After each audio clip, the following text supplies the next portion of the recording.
रुपाली, भास्कर, आता रात्रीचे 12 वाजत आलेत. तुझं ऑनलाईन शॉपिंगचं वेळ कधी कमी होणार आहे देव जाणे. रजत वैतागून म्हणाला.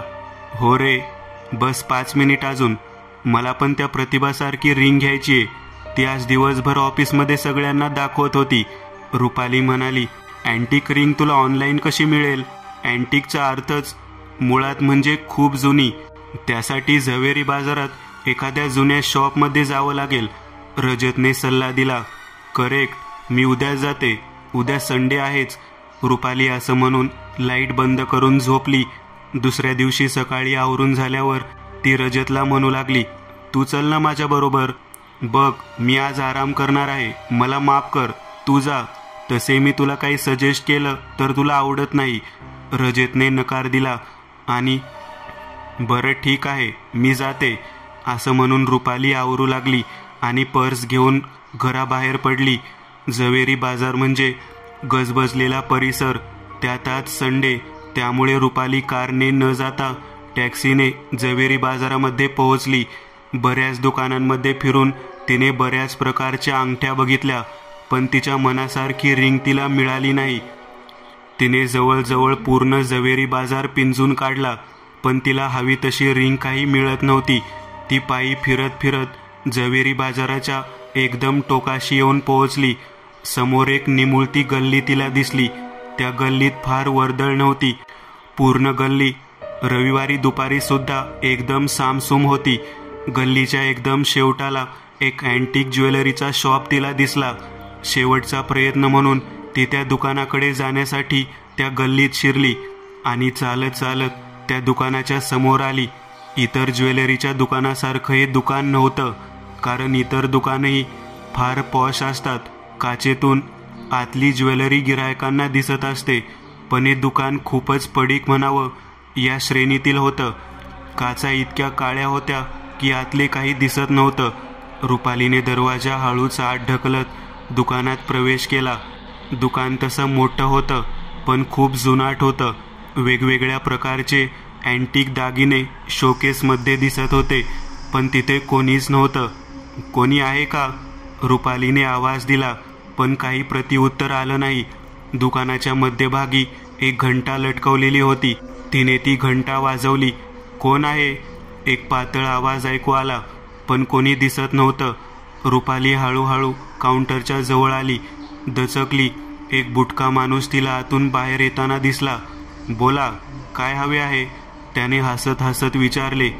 तो खूप विचित्र होता. 3.5 फूट उंच, पातळ आवाज, अगदी लहान मुलांसारखा. डोक्यावरचे अर्धे अधिक केस गेलेले आणि जे होते ते पांढरे. त्याच्या चेहऱ्यावर एक गूढ हास्य होतं आणि प्रत्येक वाक्यानंतर हसत असे. त्याचे दात टोकदार होते. मला एक अँटिक रिंग हवी आहे, गोल्डमध्ये, एकदम वेगळं डिझाईन असलेली, रुपाली म्हणाली. त्याने ड्रॉवरमधून एक नक्षीदार बॉक्स बाहेर काढला. तो बॉक्स पण खूप जुन्या काळातला वाटत होता. त्यावर मुघल स्टाईलमध्ये नक्षी कोरलेली होती.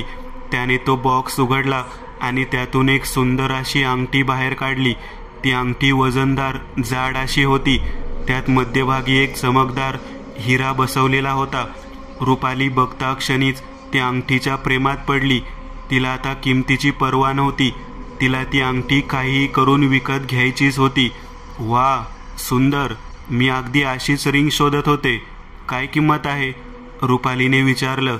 किंमत तुम्ही द्याल ती, असं म्हणून तो विक्षिप्तपणे हसला. म्हणजे? मला समजलं नाही. रुपालीने विचारले. म्हणजे तुम्ही द्याल ती किंमत? तशी रिंग अनमोल आहे. याची खरी किंमत कोणी चुकवू शकत नाही. तुम्हाला जी योग्य वाटेल ते द्या, आमचं काही हरकत नसेल, असं म्हणून तो पुन्हा विक्षिप्तपणे हसला. अस्सल सोनं, त्यात हा अप्रतिम हिरा आणि किंमतसुद्धा जी मी देईन ती हा घ्यायला तयार. वा. रुपाली मनातल्या मनात खुश होत स्वतःशीच म्हणाली. बरं, हे घ्या 800 रुपये. रुपालीने त्याच्यासमोर पैसे ठेवले. ही घ्या, ही अप्रतिम अनमोल रिंग तुमची झाली, असं म्हणून तो परत एकदा हसला. रुपाली खुश होत ती रिंग पर्समध्ये टाकून त्याला धन्यवाद म्हणून शॉपच्या बाहेर आली. आता प्रतिभा जेव्हा माझी रिंग बघेल तेव्हा माझा हेवाच वाटेल तिला.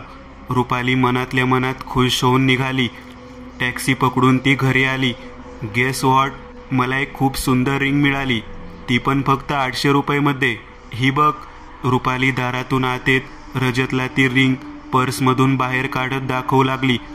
रजत पण आश्चर्यचकित होत ती रिंग हातात घेऊन बघू लागला. काय, फक्त 800? अस्सल सोनं दिसतंय, सुंदर आहे, रजत म्हणाला. तिने ती रिंग आपल्या बोटात घातली. दुपारचे 3 वाजलेले. दुपारचं जेवण करून रुपाली बेडवर आडवी होऊन एक मॅगझिन वाचत पडली होती. रजत बाहेरच्या रूममध्ये TV बघत बसला होता. रुपाली मॅगझिन वाचण्यात गुंग होती. मॅगझिनचे पान पालटताना तिची नजर सहज रूमच्या कोपऱ्याकडे गेली आणि तिच्या अंगावर सरकन काटा आला. एक जखड म्हातारी त्या खोलीच्या एका कोपऱ्यात अंग चोरून बसली होती. सुरकुतलेला चेहरा, पांढरे लांब केस आणि अंगावर ख्रिश्चन बायका घालतात तसा एक फाटलेला गाऊन. तिची नजर रुपालीवर स्थिर होती आणि चेहऱ्यावर एक गूढ भयानक स्मित हास्य. रुपाली जोरात किंचाळत बाहेर आली. रजत दचकला. काय झालं रुपाली? रजत विचारत होता, पण रुपालीच्या तोंडून शब्द फुटत नव्हते. ती फक्त बेडरूमकडे बोट दाखवत थरथरत होती. रजत आत जाऊन बघून आला. कोणी नाहीये तिकडे. रुपाली, स्वप्न पडलं असेल. तू झोपली होतीस ना? नाही अरे, मी मॅगझिन वाचत पडले होते. तिथे कोपऱ्यात एक खूप डेंजर अशी म्हातारी बाई दिसली मला. रुपालीला रडू फुटत होतं. Cool down. अगं, भास झाला असेल, तिथे कोणी नाहीये. रजतने तिला शांत केलं. कशी तरी ती शांत झाली आणि मग तिला झोप लागली. संध्याकाळी 7ला उठून ती स्वयंपाक करू लागली. 8:30 ती आणि रजत दोघेही जेवायला बसले. पहिला घास खाताच रजतने तो घास बाहेर काढला. रुपाली, किती मीठ घातलंस? सगळं खारट झालंय. रजत तोंड वेडावत म्हणाला. अरे, मी तर प्रमाणात घातलं होतं. थांब बघते. तिने चव घेताच तिला कळलं की रजत खरं सांगतोय. आय एम सॉरी, पण खरंच मी प्रमाणात घातलं होतं. जाऊ दे, मी नूडल्स करते. मग रुपालीने नूडल्स केले आणि त्या दोघांनी नूडल्सवरच समाधान मानत ते खाल्ले. दुसऱ्या दिवशी लवकर जायचं होतं दोघांना, त्यामुळं रात्री 10 वाजताच लाईट्स ऑफ करून दोघेही झोपले. रात्री रुपाली गाढ झोपेत होती. एका थंड अशा स्पर्शाने तिची झोप मोड झाली. तिने हळूहळू डोळे उघडले. भीतीने तिचं हृदय तोंडाशी आलं. किंचाळायचा प्रयत्न करत होती, पण आवाज निघत नव्हता. एक अतिशय जखड म्हातारी पलंगावर तिच्या शेजारी बसून तिचा हात हातात घेऊन बसली होती. ती रुपालीकडे बघून विकृतपणे हास्य करत होती. तिचा हात खूप थंड होता. ती तीच होती जी तिला दुपारी दिसली होती. रुपाली तिचा हात झटकण्याचा प्रयत्न करत होती, पण जणू काही तिचं संपूर्ण शरीरच सुन्न झालं असल्यासारखं होतं. हालचाल करता येत नव्हती. ती म्हातारी उठली आणि बेडरूमच्या दुसऱ्या कोपऱ्यात जाऊन अंग चोरून बसली आणि हुंदके देत एकदम रडू लागली. रुपाली एकदम किंचाळली. जणू तिचा अडकलेला आवाज एकदम बाहेर आला असावा अशी.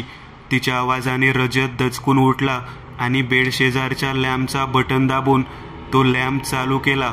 रुपाली, काय झालं? त्याने विचारलं.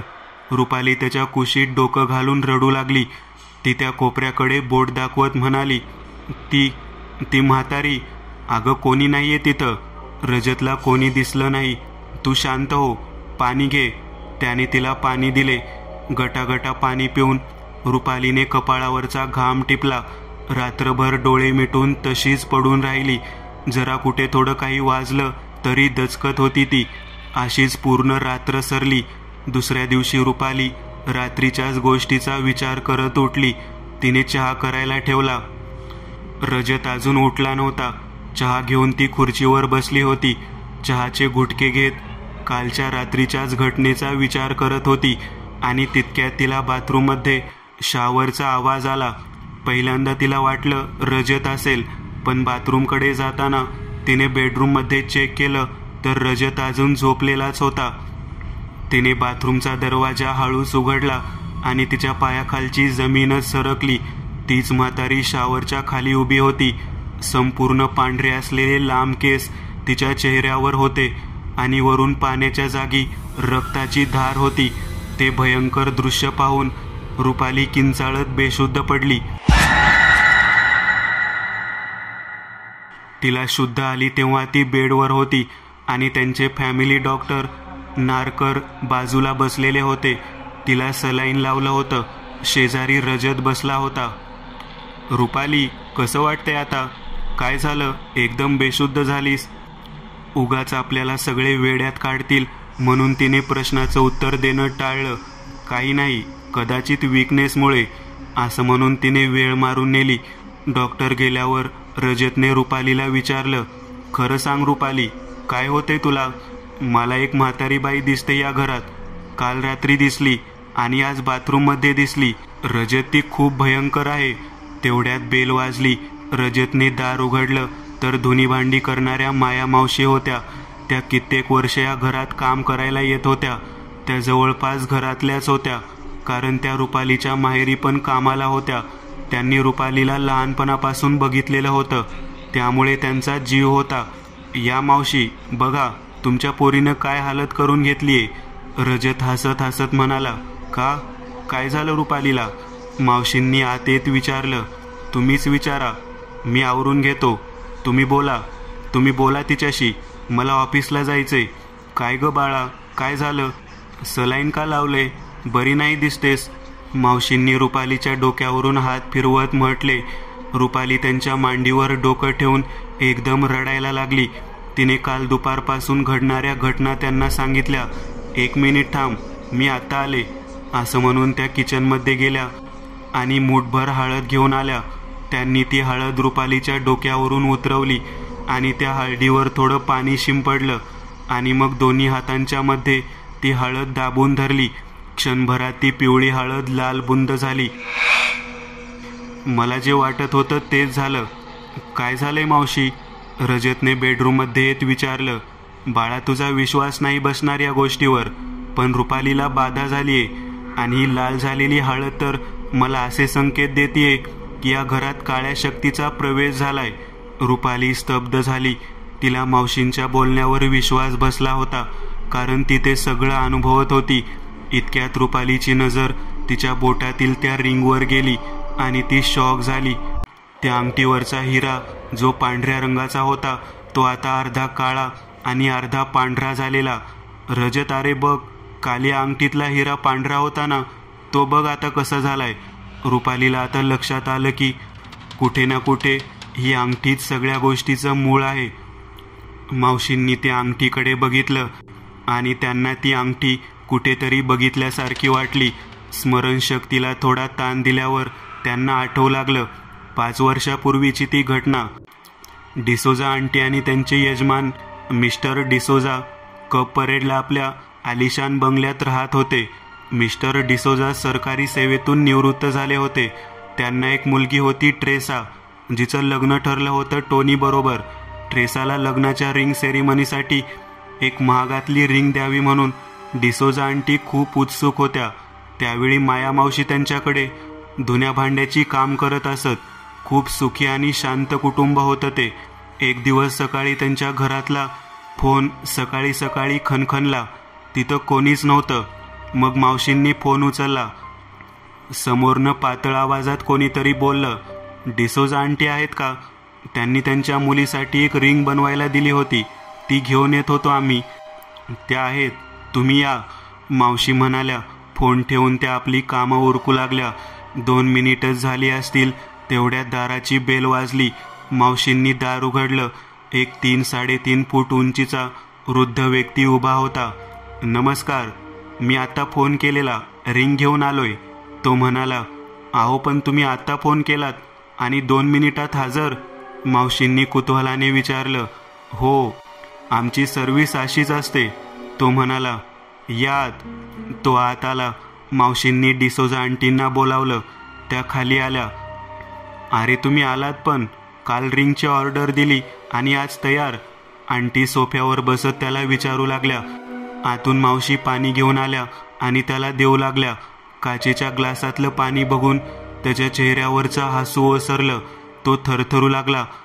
नको नको, मला पाणी घेऊन जावा, तो थरथरत म्हणाला. अहो, मग चहा आणू का सरबत? मावशींनी विचारलं. नको, काही नको, तो म्हणाला. पाण्याचा ग्लास मावशी तिथे ठेवून जाऊ लागल्या.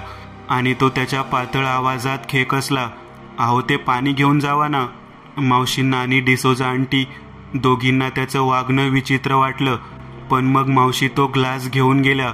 तो थोडा नॉर्मल होत म्हणाला, ही घ्या तुमची रिंग. त्याने एक नक्षीदार बॉक्स बाहेर काढला आणि आंटीच्या समोर ठेवला.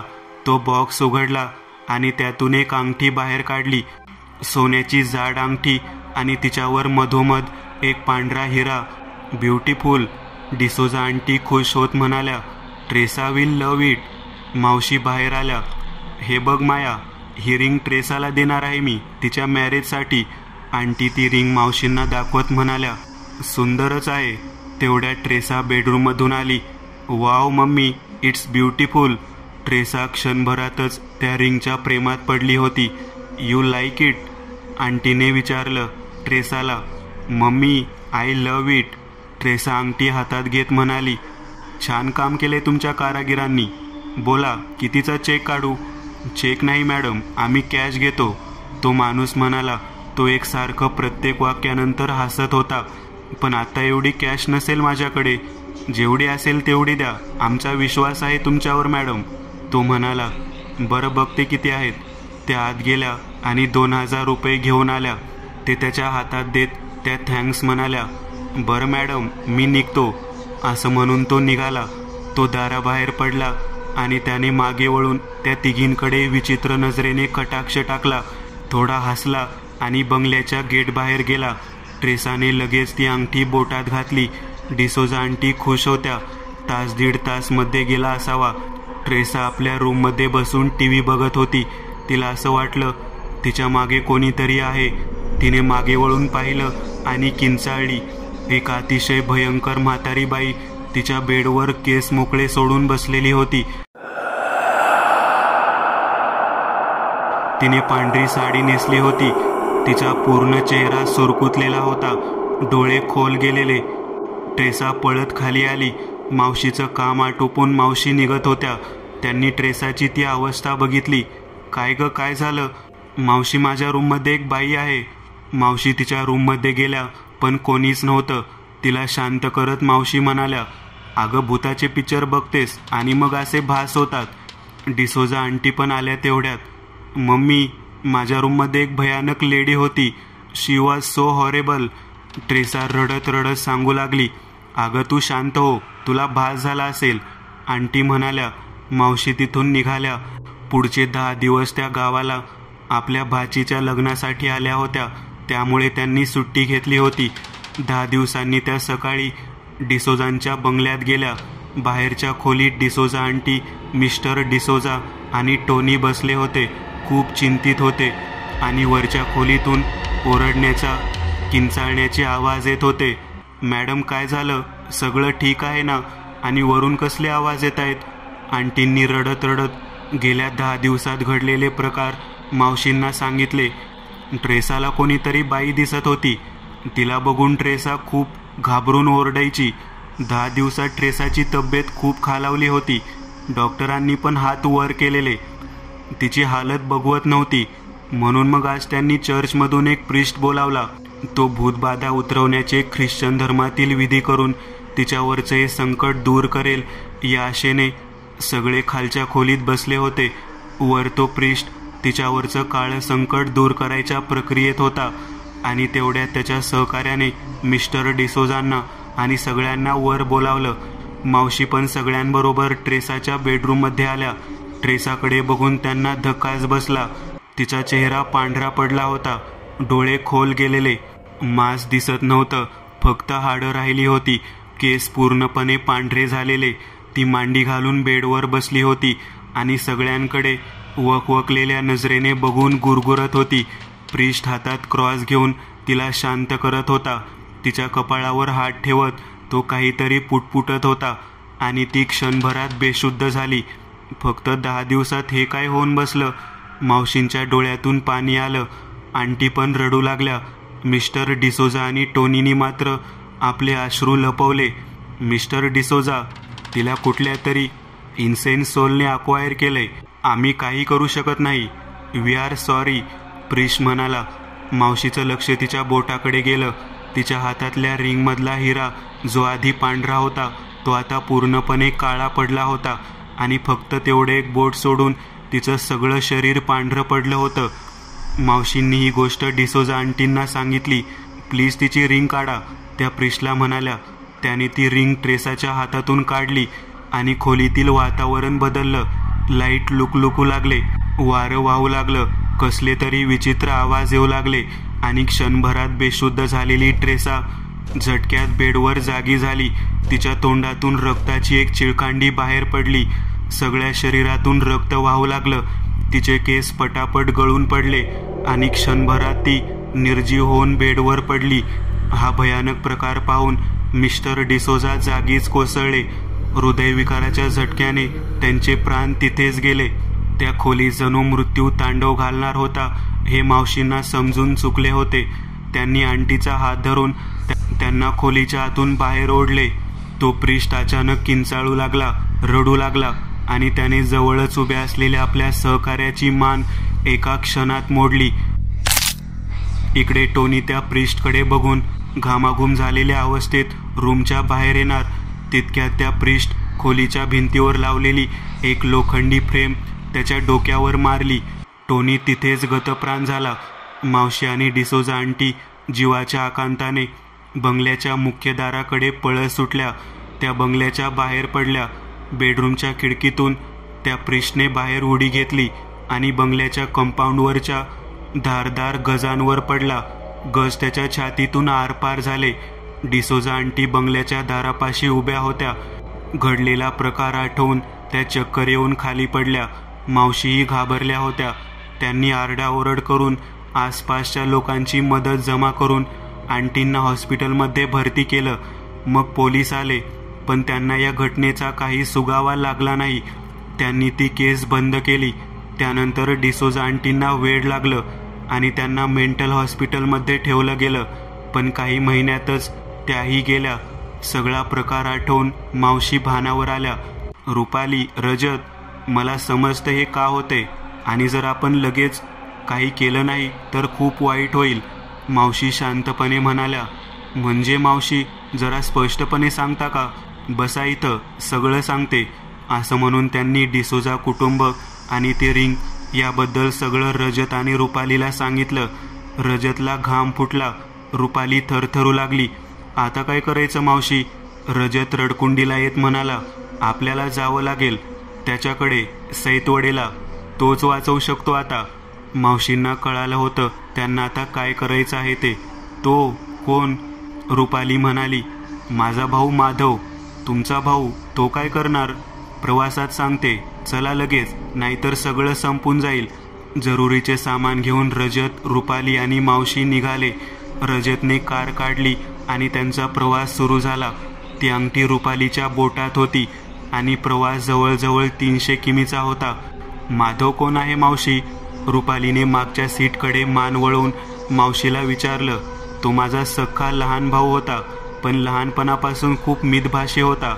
त्याला गूढविद्या, भूतखेत या गोष्टींमध्ये खूप रस होता आणि अशातच एक दिवस तो घरातून निघून गेला. आम्ही खूप शोधलं, पण तो नाही सापडला आणि आला तो एकदम 12 वर्षांनी. विचारलं कुठं होतास तर म्हणाला काशीला होतो. तिथे अघोरी साधू बनला. आजसुद्धा तो घरात राहत नाही, सैतवडे गावातल्या स्मशानात राहतो. अचानक रुपालीने मोबाईल काढला आणि सवयीप्रमाणे सेल्फी काढली. सेल्फी काढून ती कशी असेल हे ती बघू लागली तर तिला शॉकच बसला.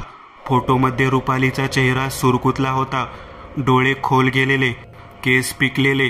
तिने आरशात पाहिले तर ती नॉर्मल दिसली. तिने परत एक सेल्फी घेतली आणि ही सेल्फी तर खूपच भयानक होती. यात तिचा चेहरा पूर्ण सडलेला तिला दिसला. ती किंचाळलीच. मागच्या सीटवर मावशींचा नुकताच डोळा लागला होता. त्या दचकून उठल्या. रजत गडबडला, पण गाडीचं स्टिअरिंग त्यांनी वेळीच सावरले. काय झालं? मावशींनी विचारलं. तिने ती सेल्फी त्यांना दाखवली. हे बघा, आधी डिलीट करती आणि एकही फोटो काढायचा नाही या प्रवासात. ती तुझ्या मागावर आहे. जी कोणी आहे ती. मी देवाचा जाप करत बसते, मावशी म्हणाल्या. मी गाडी साईडला घेतोय. समोर फूड मॉल दिसतोय, काहीतरी खायला घेऊन येतो. खूप लांब जायचंय. रजत म्हणाला. मावशीचा जप चालूच होता. रजतने गाडी त्या फूड मॉल समोर थांबवली. आजूबाजूला मोकळी शेत, समोर हायवे असं त्या फूड मॉलचं ठिकाण होतं. रुपाली रजत बरोबर उतरली आणि वॉशरूममध्ये गेली. तिने टॉयलेटचा दरवाजा उघडला आणि आत गेली आणि दरवाजा उघडून बाहेर आली. समोर तीच भयंकर म्हातारी तिच्या समोर होती. यावेळी ती जोरजोरात हसत होती. कुठेही जा, मी तुझ्या मागे येणार. जशी मी मेले तशी तू पण मरणार, असं म्हणून कानठळ्या बसाव्यात इतक्या जोरात किंचाळली. रुपाली जोरात ओरडली आणि वॉशरूममधून बाहेर आली. गाडीपर्यंत पळत येत येत सुद्धा तरुण अशा रुपालीला चांगलाच दम लागला. गाडीच्या जवळ पोहोचली आणि गाडीचा दरवाजावर हात ठेवून ती खोकू लागली. खोकत खोकत तिने तोंडावर हात ठेवला आणि हाताकडे बघितलं, कारण तिच्या हातावर तिचे 5-6 दात आणि बरंचसं रक्त होतं. मावशींनी तिच्याकडे बघितलं आणि तिला गाडीत घेतलं. तिला कुशीत घेऊन त्या धीर देऊ लागल्या.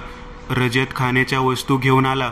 त्याने घडलेला प्रकार बघितला, पण स्वतःला सावरून तो गाडीत बसून गाडी चालवू लागला. आता तो वेगाने गाडी चालवत होता.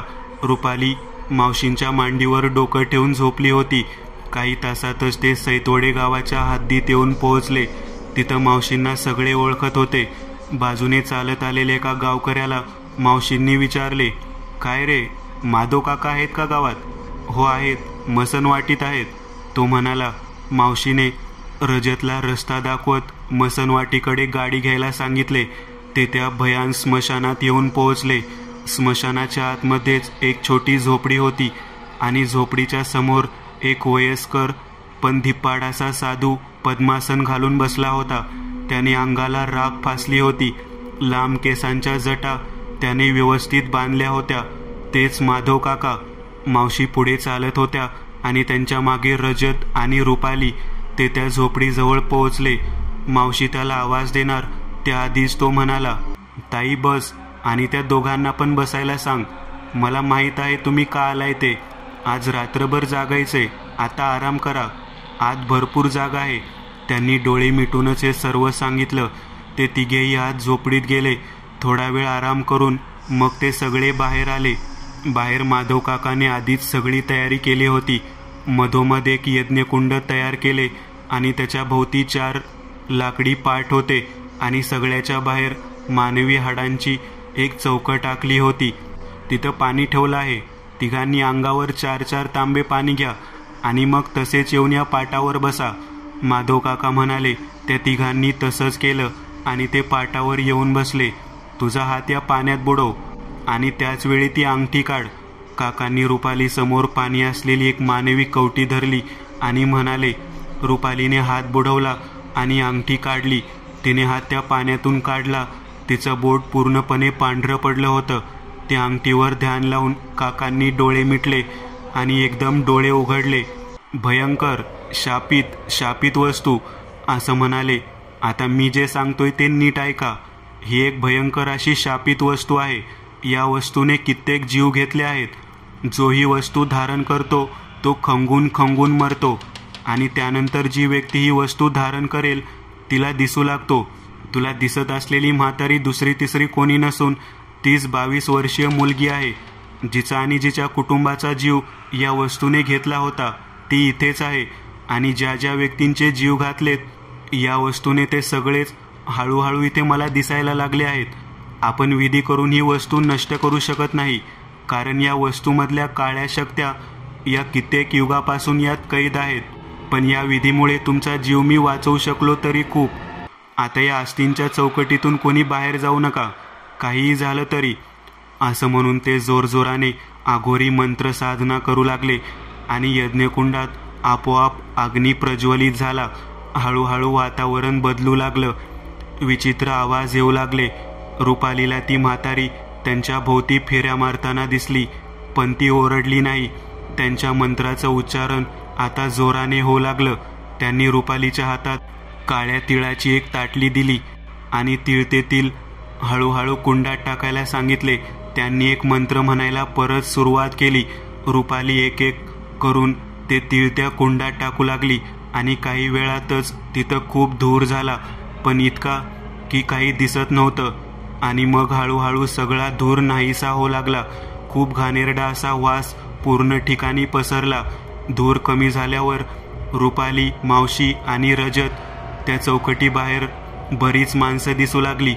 रुपालीने मावशींना हळूच विचारलं, मावशी, ही गावातली लोक असतील ना इथे विधी बघायला आलेली? तिकडे नको बघू, ती माणसं नाहीयेत, ती पिशाच्च आहेत. या शापित अंगठीतून त्यांना मुक्ती मिळत आहे, पण ती तरीही जात नाहीयेत. माधव काका डोळे बंद ठेवूनच म्हणाले. त्यांचे बोलणं संपतच होतं इतक्यात ती सगळी जमलेली माणसे त्या चौकटीभोवती बसून रडायला लागली, किंचाळू लागली. तिघांनी तिकडे दुर्लक्ष केलं आणि विधीवर लक्ष केंद्रित केलं. मावशींचे लक्ष त्या चौकटी बाहेर गेलं आणि त्यांची पाचावर धारण बसली, कारण तो प्रिस्ट, त्याचा तो सहकारी आणि टोनी त्याच्याकडे बघून किंचाळत होते, रडत होते. तिने डोळे बंद केले.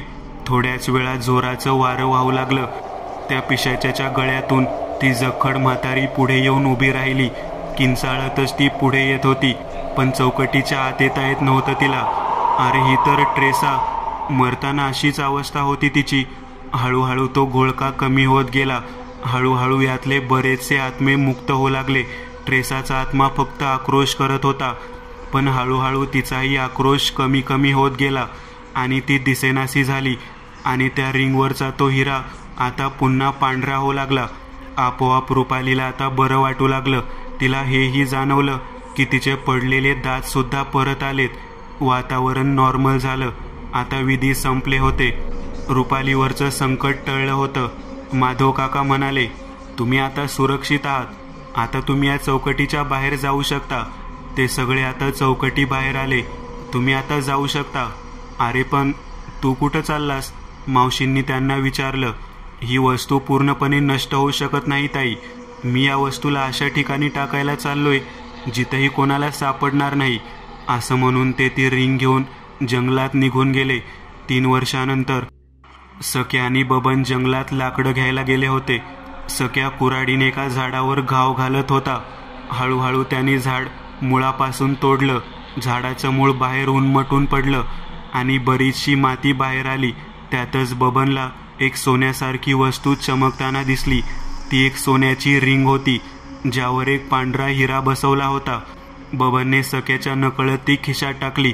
संध्याकाळी तो घरी आला. सखूला खुश करायला म्हणून त्यानं ती अंगठी तिच्या समोर ठेवली. अगं बाई, किती सुंदर! कुठं घावली? तिने विचारलं. जंगलात. तुझ्या हातात लई झाक दिसल. मग घाला की तुमच्याच हाताने, ती म्हणाली. तिच्या हातात ती अंगठी घालून बबन हातपाय धुवायला वरांड्यात गेला. सकू आत जाऊन चहा हातात घेऊन बाहेर येऊ लागली. तिने सहज चुलीकडे वळून पाहिलं. मुघल काळातील एक जखड म्हातारी मुघलाईन कपडे, दागिने परिधान करून चुलीच्या बाजूच्या कोपऱ्यात अंग चोरून बसली होती.